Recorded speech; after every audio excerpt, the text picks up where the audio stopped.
오히려 메시지를 안 보내면은 그래도 조금 더 안 살 확률보다는 살 확률이 조금 더 높아요.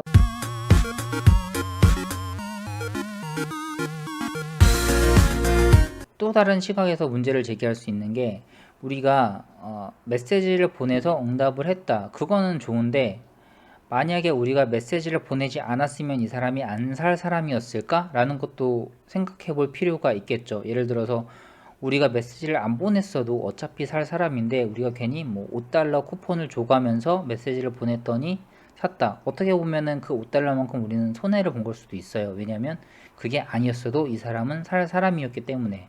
그래서 이런 부분까지 고려된 방법론도 있습니다. 이번에는 그걸 설명을 해 드릴 건데, 일단 이 테이블을 한번 설명드릴게요. 자, 왼쪽에는 우리가 캠페인 문자를 보냈을 경우, 문자로 예를 들게요. 캠페인 문자를 보냈을 경우에 이 사람이 살 것인가, yes, 안 살 것인가.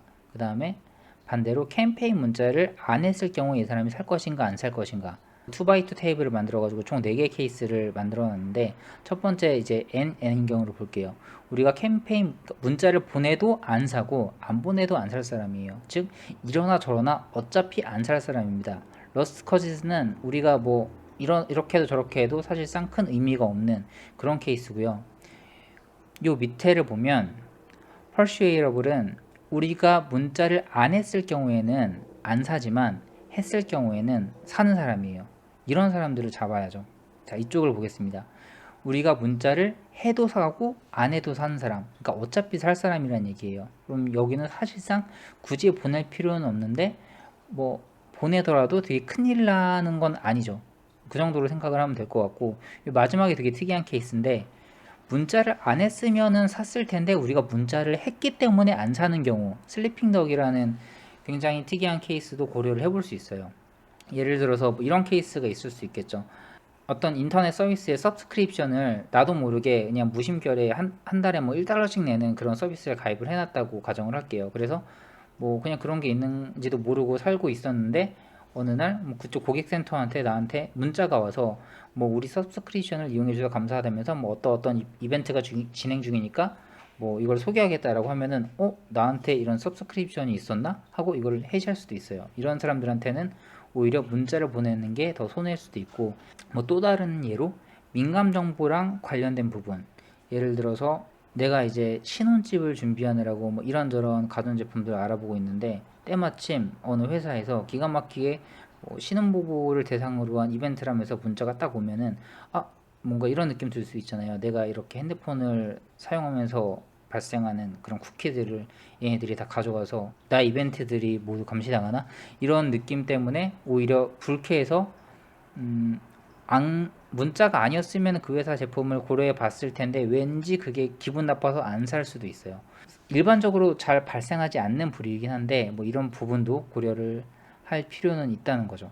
자, 그럼 이런 네 가지 분류를 가지고 어떻게 머신러닝 그리고 캠페인에 실제로 활용하냐, 이번에도 마찬가지로 데이터가 필요합니다. 그런데 이 부분은 잠깐 잊고 지나갈게요. 이 부분은 잠시 잊고, 예전에 캠페인을 할 때 뭐 컨트롤 그룹, 테스트 그룹에서 컨트롤 그룹한테는 메시지를 안 보내보고 테스트 그룹한테는 메시지를 보내봤더니 이런 결과를 얻었다 하는 데이터가 있어야 돼요.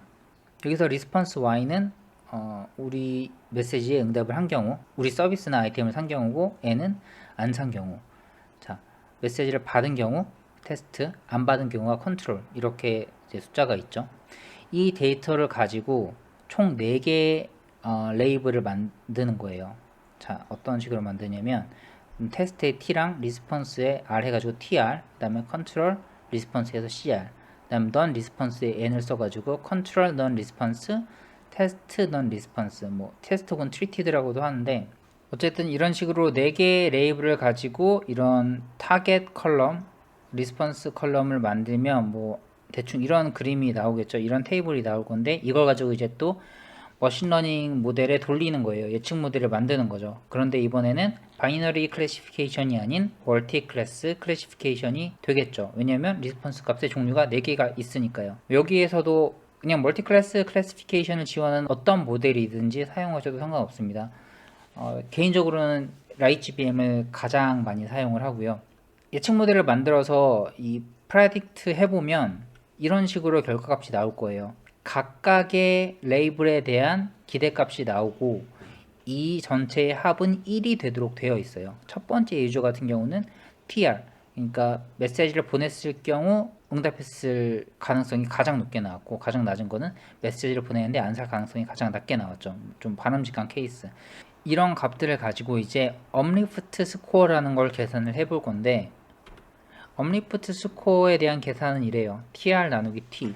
여기서 T는 그 테스트 그룹의 전체 probability예요. 이거는 이제 나중에 예시랑 같이 설명을 드릴 테니까 일단 이렇게 뭐 더하고 빼고 더하고 빼서 한다 정도만 그냥 보고 넘어가시면 되겠습니다. 그러니까 이걸 어떻게 계산하는지, 그리고 이걸 아까 처음에 봤던 뭐 그런 슬리핑 덕, 슈어 띵스랑 뭐 어떻게 연관이 되는지 그런 걸 좀 설명을 드려볼게요. 요 순서가 지금 사실 보기 좀 불편해서 조금 바꿨고요. 지금 순서 살짝 바꾼 거예요, 보기 편하게. 그리고 이 유저 첫 번째 유저에 대한 값을 한번 가지고 대입을 해보겠습니다. TR이 0.501, TN이 0.023, CR은 0.152, CN이 0.324 이렇게 있죠.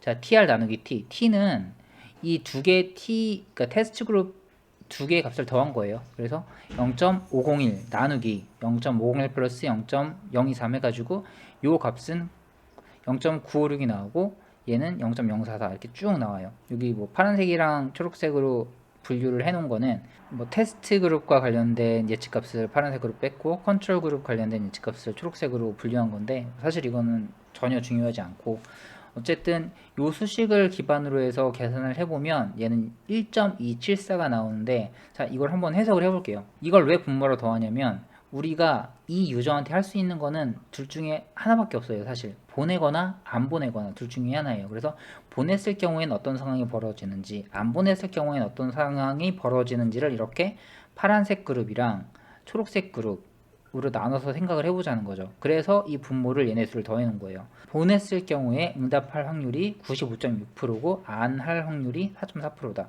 둘의 합은 100%가 되겠죠. 그리고 반대로 안 보냈을 경우는 응답 안 할 확률이 68.1%, 그리고 할 확률이 31.9%예요. 자, 이런 경우는 보내면 살 가능성이 높지만 TR 나누기 T가 되게 높죠. 안 보냈을 경우에는 안 살 확률이 더 높기 때문에 이런 경우에는 보내는 게 더 좋다. 퍼슈에이러블에 속하는 그룹이고, 그래서 업리프트 스코어가 높게 나옵니다. 자, 다음 예시를 볼게요. 계산은 뭐 똑같으니까 퍼즐 해놓고 한번 보시면 될 것 같고, 해석만 하자면 여기에서는 보냈을 경우에는 0.668 응답을 하고, 보냈을 경우에 응답 안 하는 게 33.2%예요. 근데 안 보냈을 경우에도 이 사람은 0.66, 66%의 확률로 응답을 해요.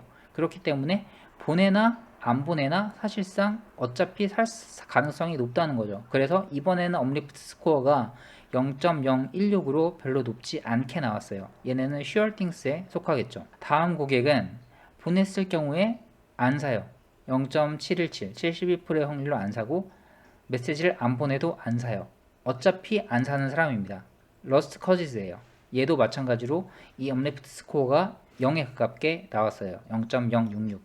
마지막은 그 아까 봤던 특이 케이스인데, 메시지를 보냈을 경우에는 안살 확률이 71.4%, 0.714인데 오히려 메시지를 안 보내면은 그래도 조금 더 안살 확률보다는 살 확률이 조금 더 높아요. 55.6%. 이런 경우에는 업리프트 스코어가 마이너스가 나옵니다. 마이너스 0.539.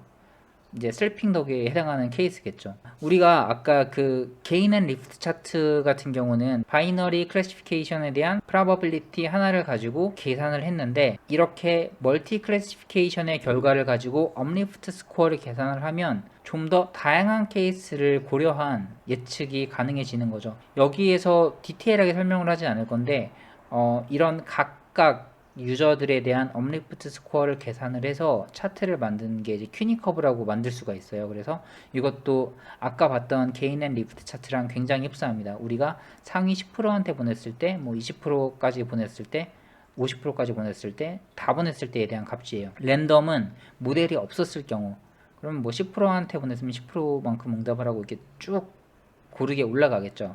옵티멈 같은 경우는 우리의 모델이 너무 완벽하게 좋았을 때, 즉 응답을 할 사람, 퍼슈에이더블 쪽에만 쏙쏙 골라가지고 상위 30%, 35% 정도 딱 보내면 이만큼 쭉 올라가고, 그 나머지는 보내나 안 보내나 상관없는 사람들이 쭉 들어있고 마지막에 셀핑도 때문에 살짝 떨어지는 거예요.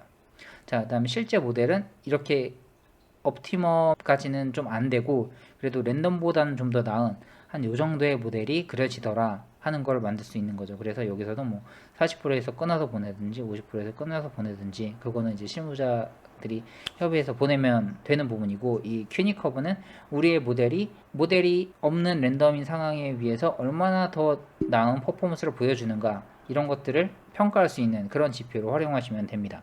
오늘은 마케팅 분야에 머신러닝을 어떻게 적용할 수 있는지 좀 더 디테일한 예시를 가지고 설명을 드렸는데, 만약에 여러분이 이런 바이너리 클래시피케이션이나 멀티 클래스 클래시피케이션을 할 줄 아신다면 사실상 바로 적용해 보실 수 있을 정도로 어렵지 않은 내용이고, 만약에 아직 하실 수 없는 분들이라면 이걸 이런 식으로 활용하는구나에 대한 좀 감을 얻으시고 머신러닝을 공부하게 되는 강력한 동기가 되었으면 하는 바람입니다. 오늘 영상은 여기서 마치고 다음에 또 좋은 영상으로 찾아뵙도록 하겠습니다.